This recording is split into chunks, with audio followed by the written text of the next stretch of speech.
धर्मांतरण जो है ना, एक आइसोलेशन में करने वाला काम नहीं है। इसके साथ उनका जाति व्यवस्था पर प्रहार, सामाजिक, आर्थिक, सांस्कृतिक सब आंदोलन एक साथ चल रहा है। और इस बात का जवाब भी देते हैं कि कुछ लोग कहते हैं कि आपको बुद्धिज्म करना है तो करिए, लेकिन आप हिंदू धर्म पे प्रहार क्यों कर रहे हैं? तो कह रहे हैं कि इस पे आलोचना किए बगैर तो बुद्धिज्म पे बात ही नहीं हो सकती। ठीक है। 24 में कहा कि दलितों को इस्लाम धर्म अपना लेना चाहिए। अच्छा, 24 में बाबा साहब कह रहे हैं कि दलितों को इस्लाम धर्म अपनाना चाहिए। और उस समय 3 ऑप्शन देते हैं, नामांतर, देशांतर और धर्मांतरण। धर्मांतरण को लेकर जिस तरह से डिबेट है अभी, कई राज्यों में बहुत कड़े कानून बनाए गए हैं। या अगर हिंदू धर्म से दूसरे धर्म में जाते हैं तो पहले डीएम से परमिशन लेना पड़ेगा। तमाम तरह की जटिलता है। लेकिन दूसरे धर्म से हिंदू में आ रहा है तो घर वापसी है। तो बाबा साहब को जिस तरह से कैप्चर करने की तैयारी है, बड़े बड़े नारे लगते हैं और हिंदू फोल्ड में उनको रखने की तैयारी है, तो मुझे लगा कि कम से कम आम आदमी जो है ना, बाबा साहब को सब राइटिंग को नहीं पढ़ सकता है। सब फैला हुआ है ना। बिल्कुल। तो मुझे लगा कि इस पे बाबा साहब के क्या विचार थे, वो विचार जानना, समझना और पाठकों के लिए लाना बेहद जरूरी है। सबसे पहले चुनौती तो आई हमारे सोशल मीडिया के सर्टिफिकेट बांटू मित्रों से। किसी भी बात पे कहीं चले जाइए, अरे ये अम्बेडकरवादी नहीं है, अम्बेडकरवादी नहीं है। तो मेरे जहन में बात आई कि आखिर अम्बेडकरवाद क्या है, थोड़ा पढ़ा जाए, पढ़ के तब बात की जाए।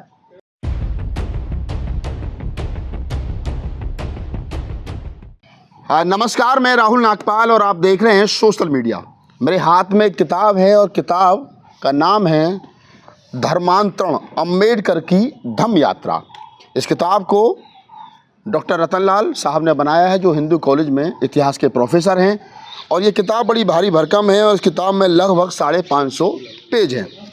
बाबा साहब के धर्मांतरण को लेकर के ये किताब बनाई गई है। बाबा साहब डॉक्टर अम्बेडकर धर्मांतरण करने से पहले क्या सोचते थे, किस सोच के आधार पर उन्होंने बौद्ध धर्म को चुना, वगैरह वगैरह बहुत सारे सवाल इस किताब से संबंधित हम आज लेंगे। हालांकि प्रोफेसर्स का काम होता है यूनिवर्सिटी में पढ़ाना, अच्छे विचार समाज के सोसाइटी के बीच में छोड़ना। धम्म पर किताब लिखने का काम उन संगठनों का था, चाहे तो वो भारतीय बौद्ध महासभा है, चाहे समता सैनिक दल है, चाहे बाबा साहब डॉक्टर अम्बेडकर के नाम पर राजनीति करने वाले तमाम वो राजनीतिक दल हैं। उनको चाहिए था कि वो इस प्रकार के एक महत्वपूर्ण दस्तावेज के रूप में किताब तैयार करते। लेकिन प्रोफेसर साहब को धन्यवाद, बहुत बहुत आभार उनका कि उन्होंने इस किताब को 550 पेज की किताब को तैयार किया है। इसमें क्या है, इसकी भूमिका में तमाम सवाल और साहब के जवाब। सर, स्वागत है आपका। शुक्रिया। सबसे पहला सवाल यही है कि कैसे आया ये विचार कि ये किताब, इस प्रकार की भी कोई किताब जो है वो बननी चाहिए? देखिए, बाबा साहब पर दुनिया में बहुत काम हो रहे हैं जी, और यहाँ भी लिखे जा रहे हैं। हिंदी में थोड़ा कम काम है, लेकिन मैं इतिहास का छात्र हूँ और अभी भी विश्वविद्यालयों में जाएंगे तो अम्बेडकर को नहीं पढ़ाया जाता। हाँ। जब हम लोग स्टूडेंट थे तो और बात थी, तो हमने अम्बेडकर पढ़ाई नहीं। BA, MA, MPhil, PhD सब हो गया, पढ़ने का मौका ही नहीं मिला। क्योंकि मेरा इतिहास है, मैं प्राचीन भारत पढ़ाता हूँ, फिर हिंदी साहित्य पे मेरा कुछ कुछ लिखता रहता हूँ, इतिहास पे लिखता हूँ।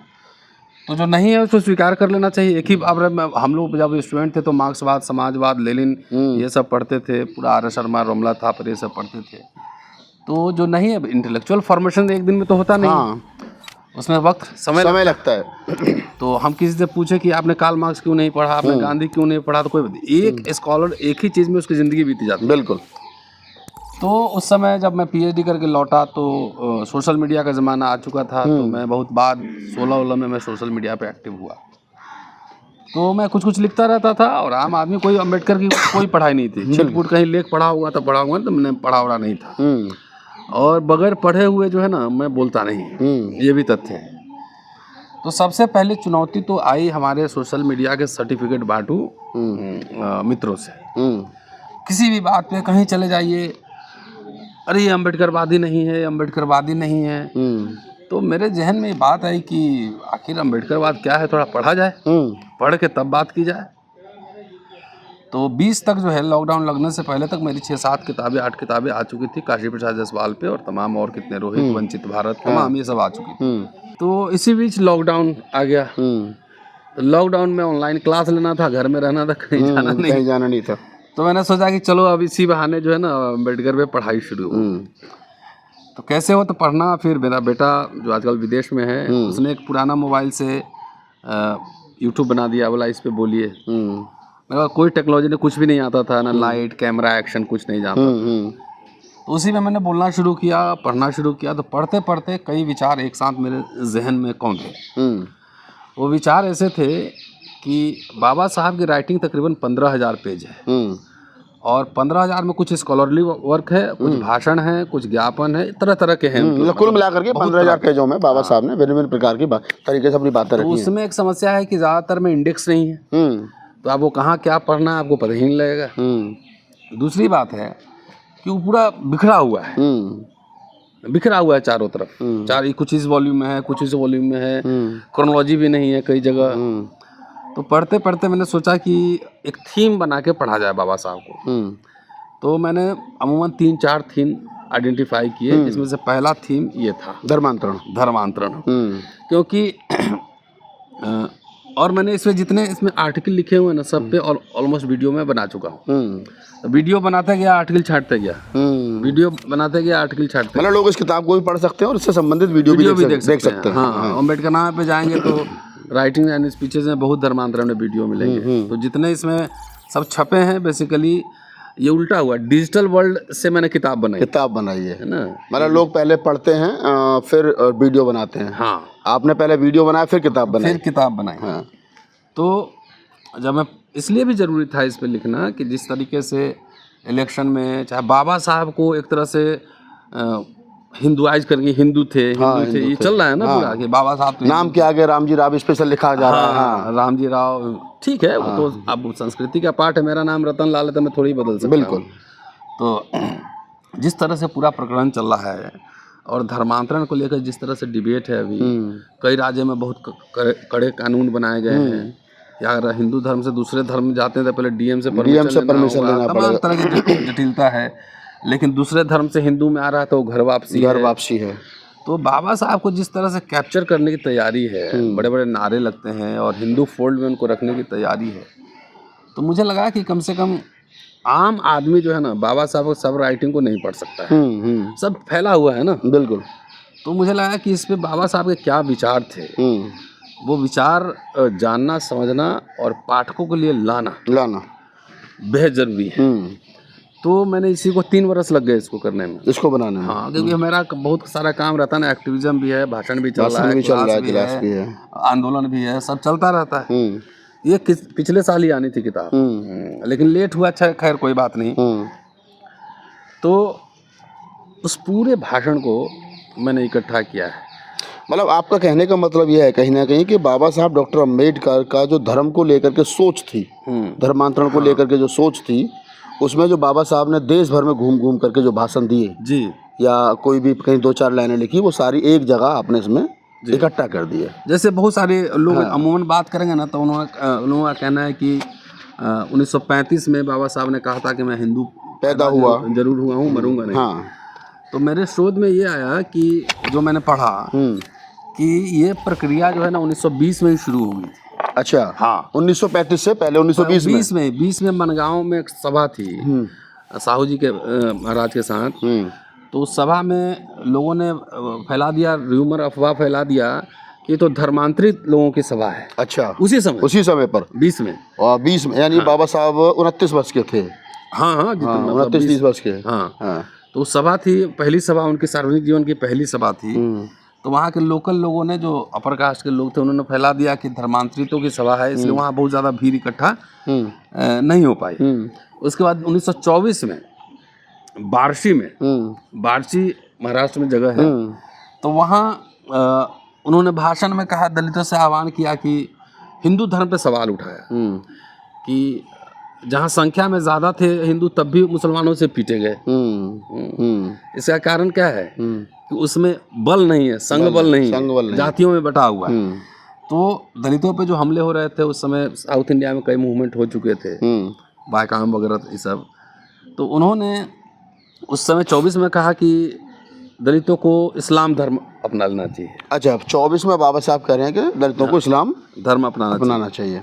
और उस समय 3 ऑप्शन देते हैं, नामांतर, देशांतर और धर्मांतरण। अच्छा, नामांतर, देशांतर देशांतर और धर्मांतरण। कि नाम बदल लो, नाम में बहुत कुछ रखा है, टाइटल बदल लो। उसके बाद कहते हैं कि नहीं तो देश छोड़ के चले जाओ, फिजी चले जाओ, कहीं चले जाओ, वहाँ जाके अपना काम करो। तो फिर कहते हैं कि इससे तो बहुत लोग नहीं जा सकता है। और उस समय तक बुद्धिज्म में उनका पढ़ाई जारी था। हाँ। तो 3 ऑप्शन देते हैं। उसके बाद 32 में पूना पैक्ट होता है और हिंदू महासभा के साथ पूरा समझौता है।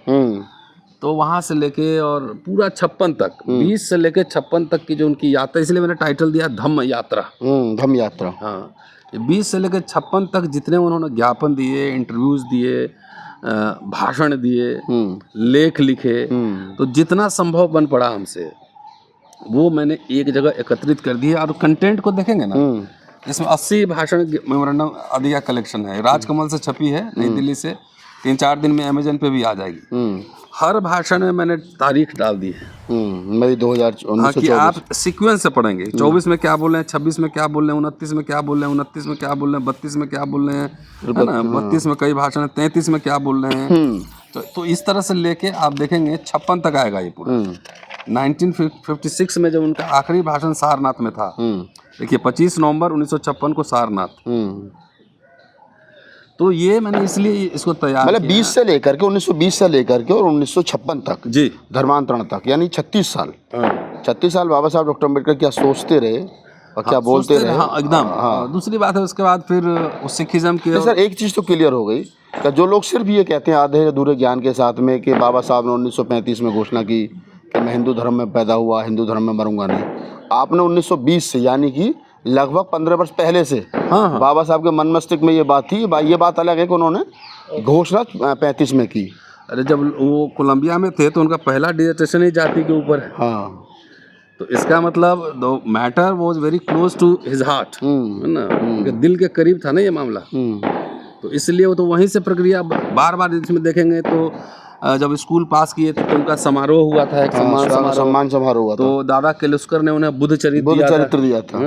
तो बुद्ध चरित्र पे बार बार अपने भाषणों में बाद में कहते हैं। लेकिन ये प्रक्रिया जो है ना 1942 के बाद जो है ना और तेज होती है। और 50 आते आते देखेंगे कि अम्बेडकर मन बना चुके थे। वो क्रिश्चियनिटी को भी नहीं स्वीकार कर रहे हैं। एक भाषण डाला है कि उन्होंने भगवत गीता और बाइबल और तमाम जो कुरान, ईसा, मोहम्मद साहब, तमाम लोगों को सवाल उठा रहे हैं, कह रहे हैं कि भाई देखिए ये लोग सब अपने आप को देवता का प्रतिनिधि साबित कर रहे हैं। देवता का कृष्ण कह रहे हैं कि मैं ही देव हूँ। ईसा कह रहे हैं कि मैं प्रतिनिधि हूँ, ईश्वर का वाहक हूँ यहाँ पे। लेकिन कह रहे हैं कि बुद्ध ने कभी ऐसा दावा नहीं किया। कि मैं ने कहा मैं इंसान हूँ और मेरी बात तुमको ठीक लगे, पहले अपने तर्क के बुद्धि पे इसको टटोलो और ठीक लगे तब मुझे स्वीकार करो, ठीक नहीं लगे तो स्वीकार नहीं करो। वैज्ञानिक कसौटी पर खरी थी। तो वो कह रहे हैं बाद में कि ये सब जो मेरा आइडिया है स्वतंत्रता, समता, बंधुता का, ये आइडिया फ्रांस की क्रांति से नहीं आया, ये बुद्ध से आया। तो बहुत सारे इसमें ऐसे इश्यूज हैं जो हाईलाइट किए गए हैं। और बौद्ध धर्म, हिंदू महासभा के साथ लगातार उनकी बातचीत होती रही ये कौन सा धर्म अपनाया जाए। तो पहले सिखिज्म पे बात हुई, झुकाव था उधर। 40 तक सिखिज्म की तरफ है, बातचीत हो रही है। लेकिन 40 के बाद जो है ना, आप देखेंगे 42 के बाद जब शेड्यूल कास्ट फेडरेशन बन रहा है तो उनका झुकाव ज़्यादा जो है ना बुद्धिज्म की ओर हो रहा है। और उसी पीरियड को देखेंगे वो राजनीति में बहुत ज़्यादा दिलचस्पी नहीं ले रहे हैं, ज़्यादा बुद्धिज्म की ओर जा रहे हैं, ज़्यादा लिख रहे हैं, ज़्यादा बोल रहे हैं। तो उन्होंने अपने जीवन काल में सभी धर्मों का अध्ययन किया पहले, और अध्ययन किया और जो कंक्लूजन है कि हम बुद्ध की ओर चलें, चलो बुद्ध की ओर चलें, बुद्ध की ओर। तो ये बात है। दूसरा, बाबा साहब अंधभक्त नहीं है। वो जितने जैसे बौद्ध भिक्षु या मठ जैसे काम कर रहे थे उस समय, उसकी भी आलोचना कर रहे हैं। उसकी भी आलोचना कर रहे हैं कि इस तरह से अगर तुमको बौद्ध धर्म का प्रचार करना है तो हो लिया। फिर बौद्ध मठ कैसे बने, उसके बगल में स्कूल कॉलेज खुलने चाहिए, क्योंकि उसके रेवेन्यू से मठ चलेगा, वहाँ पे साइंटिफिक टेम्परामेंट के बच्चे पढ़ेंगे। बुद्ध को पॉपुलर बनाने के लिए एग्जाम रखना चाहिए, कंपटीशन रखना चाहिए, प्रतियोगिता कराना चाहिए, उसमें सभी धर्म के लोगों को जो है ना बुलाना चाहिए। और जो जीतेगा उसको शायद 10,000 रुपया इनाम की बात कर रहे हैं उस समय। तो ये सोचिए, और इसके साथ बाबा साहब इंस्टीट्यूशंस भी बना रहे हैं ना, सिद्धार्थ कॉलेज, मिलिंद कॉलेज, ये सब नाम कहाँ से आ रहा है? बुद्धा से आ रहा बुद्धा से आ रहा है। है। और 1933 में जो अपना घर बनाए हैं, उस घर का नाम भी क्या रखा उन्होंने? राजगृह। राजगृह, बौद्धों की राजधानी। बौद्धों की राजधानी। तो उनके दिमाग में बुद्धा तो बहुत पहले से है, लेकिन ये धर्मांतरण जो है ना, एक आइसोलेशन में करने वाला काम नहीं है। इसके साथ उनका जाति व्यवस्था पर प्रहार, सामाजिक, आर्थिक, सांस्कृतिक सब आंदोलन एक साथ चल रहा है। और इस बात का जवाब भी देते हैं कि कुछ लोग कहते हैं कि आपको बुद्धिज्म करना है तो करिए, लेकिन आप हिंदू धर्म पे प्रहार क्यों कर रहे हैं? तो कह रहे हैं कि इस पे आलोचना किए बगैर तो बुद्धिज्म पे बात ही नहीं हो सकती। ठीक है, तो वो आलोचना देखिए, पूरा कबीर हो, रैदास हो, सब इसी परंपरा में थे। तो उन्होंने सुधार की बात की ना, भक्ति आंदोलन संत परंपरा में। संत भक्ति तो आंदोलन आडंबर, कुरीति, सुधार की बात करना, धर्म के खिलाफ विद्रोह करना थोड़ी। आप सुधर जाओ ना, आप एक काम करो, शंकराचार्य बनाओ दलितों को। बिल्कुल। हिंदू वोट के नाम पे वोट ले रहे हैं ना, तो उसको हिस्सेदारी दीजिए, टेम्पल में दीजिए हिस्सेदारी, सब जगह हिस्सेदारी दीजिए। तो वोट के समय तो हो गए हिंदू, अब वोट खत्म तो उसका दलित, है ना, घोड़े पे नहीं चढ़ने देंगे, मंदिर में नहीं घुसने देंगे, मठ का ट्रस्ट बनाओ, इसको भी रिप्रेजेंटेशन दो ना, हिंदू मान रहे हो तो। बिल्कुल। तो ये बेसिकली सामाजिक, आर्थिक, राजनीतिक जितना है सब इसमें कॉम्पैक्ट है ना। तो ये किताब धर्मांतरण राजकमल से छपी है और इसका प्राइस 650 रुपये है। 550 पेज हैं, तो कोई ज़्यादा भी नहीं है। और शायद कुछ मैंने पेपर बैक ही निकाला है, हार्ड बाउंड नहीं निकाला है। हार्ड बाउंड बहुत और महंगा हो जाएगा फिर। तो इस किताब को हर एक अम्बेडकरवादी को पढ़ना चाहिए, और वो इसलिए पढ़ना चाहिए ताकि ये पता चल सके कि बाबा साहब डॉक्टर अम्बेडकर की जो धम्म यात्रा है वो किस समय पर, किस तारीख में क्या सोचते थे, और कैसे कैसे उनकी सोच जो वो 1920 से लेकर के 56 तक तमाम धर्मों की यात्रा। एक बात अम्बेडकरवादी लोगों के लिए एक बात और है कि बाबा साहब को बगैर पढ़े हुए कोट ना करें, उनको बदनाम ना करें। हाँ, बदनाम ना करें, ये बड़ी बात सर ने कही कि आप बिना पढ़े हुए बोल देते हैं, आदि सुनी सुनाई कही। सुनी सुनाई बात, तो उससे जो है ना, बाबा साहब का प्रचार नहीं कर रहे हैं ना, उनका अपमान भी हो रहा है और आने वाली पीढ़ी भ्रमित भी हो रही है। व्हाट्सएप यूनिवर्सिटी में नहीं जाएं, ऑनलाइन किताबें उनकी 40 वॉल्यूम हिंदी में और अंग्रेजी में 17 वॉल्यूम, जिसमें से 17 पार्ट का 3 वॉल्यूम है, 14 का 2 वॉल्यूम है। आपको देखना है तो सीधे आप जाइए, कंटेंट देखिए, वहाँ पे सब ऑनलाइन अवेलेबल है, और उसको पढ़िए, पेज नंबर हाईलाइट कीजिए। इसमें देखिए बगैर रेफरेंस के एक भी चीज़ नहीं लिखा हुआ है, देख लीजिए। खरमोड़े साहब से लिया है, चाहे जिस किताब से लिया है, अशोक गोपाले किताब से रेफरेंस है, हर चैप्टर के अंत में कहाँ से वो लिया गया है, देखिए हर चैप्टर के अंत में बाबा साहब डॉक्टर अंबेडकर संपूर्ण वाङ्मय खंड 35 पृष्ठ इतना से इतना, सबका रेफरेंस है। आप जाके इसको चेक कर सकते हैं। और एक बार मेरा काम था ये करना, इसमें 50 पेज का इंट्रोडक्शन है, भूमिका 50 पेज की है। अब ये समीक्षा के लिए प्रस्तुत है, पब्लिक डोमेन में है। आप मुझे आलोचना कीजिए, समीक्षा कीजिए, जो करना है कीजिए, लेकिन बगैर रेफरेंस फुटनोट के नहीं, है ना। अगर कोई देखिए, मेरी एक समझ है ना कि कोई भी किताब, कोई भी ग्रंथ, कोई भी व्यक्ति, कोई भी समुदाय, कोई भी संगठन अगर पब्लिक डोमेन में है तो उसकी समीक्षा होगी ही होगी। अंधभक्ति जो है वो नहीं चलेगी। कुल मिलाकर के बात ये है कि रतनलाल सर ने बता भी दिया है कि इस किताब को पढ़िए, और किताब के जवाब में फिर किताब भी आप लिख सकते हैं। इसमें क्या गलत है प्रश्न नंबर के साथ बताइए, क्या अच्छा है वो भी बता सकते हो। और दूसरा, मैं अंत में यही कहूँगा इस बातचीत को कंप्लीट करते हुए कि तमाम अम्बेडकरवादियों को, और ख़ास तौर से वो संगठन, चाहे भारतीय बौद्ध महासभा है, खाली अम्बेडकरवादियों ने, जिनको भी पढ़ना है समीक्षा लिखिए, चाहे भारतीय बौद्ध महासभा है, चाहे समता सैनिक दल है, चाहे बहुजन समाज पार्टी, अन्य तमाम वो लोग जो राजनीतिक क्षेत्र के हों, गैर राजनीतिक क्षेत्र के हों, धार्मिक क्षेत्र के हों, जो रतनलाल सर को हमें कई बार गालियाँ भी देते हैं, उनके लिए भी उनका भी स्वागत है कि आप आइए और समाज नहीं, आपको चैलेंज है, इस किताब को पढ़िए। कम से कम इस बहाने आप पढ़ना सीख जाएंगे। तो पढ़िए और पढ़ने के बाद में बताइए कि ये किताब आपको कैसी लगी। राजकमल प्रकाशन ने छापी है, आप 2-3 दिन में इसको ऑनलाइन भी अमेजोन पर खरीद सकते हैं, और जो दिल्ली के आसपास रहते हैं वो राजकमल से जा करके खरीद सकते हैं। अच्छी किताब है, पढ़नी चाहिए। पूरी बातचीत के बारे में आपकी क्या प्रतिक्रिया है, हमें कमेंट सेक्शन में बताइए, और मुझे दीजिए इजाज़त। धन्यवाद, शुक्रिया, थैंक यू।